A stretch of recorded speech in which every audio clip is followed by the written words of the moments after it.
I'm Howard Garrett. Today we're going to talk about how to prepare your trees and shrubs for planting. Well, I'd like to give you some tips on buying trees and what you do to plant them properly so you have the best luck.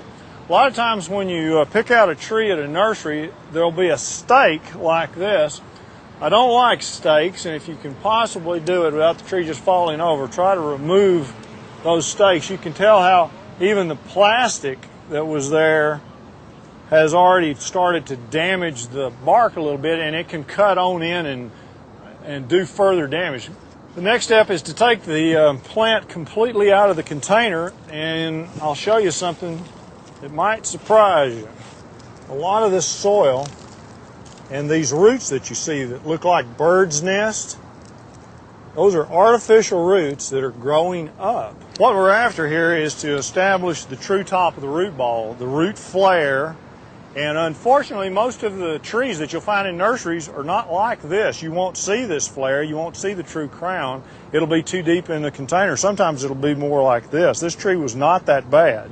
But all of this fibrous bird's nest root system that's growing up, you simply remove it so that when you plant this plant, it's not buried too deeply in the ground. We'll put this surface at least an inch, maybe 2 inches above the surface so it has room to settle, and then it will not be buried too deeply in the ground. It will get the proper oxygen to the root system and it'll grow better and flourish. Most people would think about trimming these lower limbs away, but I don't recommend it. The reason is if you leave them on, it'll actually help the tree develop trunk caliper and grow better, because these leaves are collecting light and producing photosynthesis and helping the tree. After a year, then they can be cut away, no flush cuts, and the tree will love that process. The same thought process goes into shrubs or any woody plant. Something like this dwarf crepe myrtle, we can tell by looking that it's too deep in the soil. The same thing is to take the plant completely out of the container. You'll notice that there's a lot of soil that's actually above the crown of the plant. You can use a trowel or your clippers, whatever tools you have.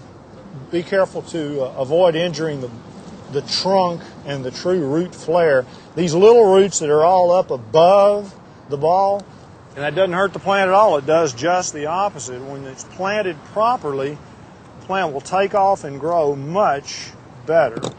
Sometimes roots that you'll run into like these are circling, and they're the most important ones to get rid of, because as the trunk grows, those circling roots grow too, and they can cut in and literally choke the trunk of the tree. Commercial people would use a tool called the air spade to blow the soil off the top of root balls.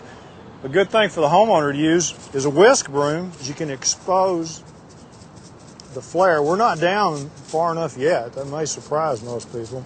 And of course, just like we showed before, be sure to rough up the outside edge before the plant goes in the ground. Now, one of the things you'll see here, these little beads are synthetic fertilizer. If you can rake them away, it would be best. It's not the end of the world if there are some in there. The growers still use the synthetic fertilizers. I don't. I recommend the organic fertilizers. So starting with a clean slate as much as you can would give you the best results. Well, those are some simple procedures for you that you may not have thought about that will help your trees establish and grow beautifully. I'm Howard Garrett.